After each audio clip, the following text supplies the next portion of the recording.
old. So I just placed the biggest order ever at the certain chain coffee shop down the road. And how many was it, Chris? 21. Were the people in the queue behind you not really that impressed? Really? So I bought them all hot chocolate, and now they think I'm the greatest DJ. Yeah, we could have at least said it was from us. Yeah, the good credit there. I should have like, and that's from the lads at All Time Low. Yeah, for anyone listening, you're credit welcome. for that. Sorry about that. They're warmer now, anyway. Good. They do follow you everywhere, though, right? They know exactly where you're going to be, probably even more than you do. I don't even know how they do it because, I feel like they find out before I do. Yeah. It's crazy. We'll go to check in at a hotel and they'll be like, oh, you're room 204. Here's your key. I warmed your bed for you. Do you, have you got to that stage where you have to check in hotels under different names? Yeah, should we say them right now? We haven't got to that stage, but we do it anyway. What, any names that we could say on air? We do a lot of Vegas Vacation, like National Lampoon's, like Clark Griswold, stuff like James that. Bond a couple times. Really? Yeah. And they don't seem to flinch, they just go, okay, yeah, fine. Yeah, you look like James Must Bond. be legit. Mr. Bond in 204. So many fans have been on wanting to ask you a question. By the way, if you are a fan of All Time Low, you can get on the website now and you can see them as well because we've got a camera and everything. At bbc.co.uk/radio1. Are you the kind of band that attracts slightly freakish fans sometimes?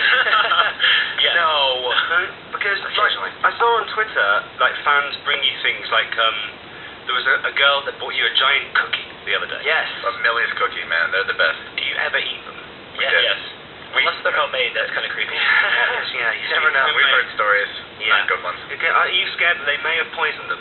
Sometimes. It does, mate. One of those, Occasionally. If you always know by the cling film, it's like not touching. We always have Ryan try them first, just in case. He's like your fall guy. Your food tester. We're all go guys. The rival bands are getting their fans to poison us. Now here are some of the questions, starting with Radio 1 DJ Hugh Stevens, who wants to know, how does your hair always look so nice? Well, for me, it's more of a... For anyone not watching, that's the one with the shaved head. Yeah. How do you get your hair so nice?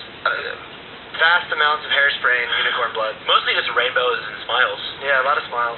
You go in our dressing room within like an hour of our show and you can't breathe because it's just the air is just haze of hairspray. I like a man that's not afraid to use hairspray. Yeah. It's important. It is. I think. I think it's very important. You could also use it for self-protection. It doubles as a flamethrower, yeah. Don't you spray it on the bottom of your shoes when you're going to meet important dignitaries so you don't slip over? One time, yeah. Really? Yeah. That's genius. You went to see the Prime Minister? Yeah, I had to go and see the Prime Minister at number 10 Downing Street, and you know that thing when you have really new shoes on? Yeah. Like, whoa. It happened to me a couple times. Yeah. Not while being the Prime Minister. Bit of hairspray on the bottom, lads. It also, forgive me for getting crude, but if you have a fly that won't stay up, you spray your fly with a zipper. Yes. Yeah, trouser. Really? Yeah, Very trouser true. fly. Yeah. Alex always gets me to do that for him. That is an all-time low top tip, right? It works. It works. Can we create a segment? All-time low top Send it tips. into that magazine and get 50 quid for that one. Do it. Hey, Even take credit for that. First the hot chocolate, now this. Problem with your zipper? This is an outrage. Spray some hairspray. Yeah, it works.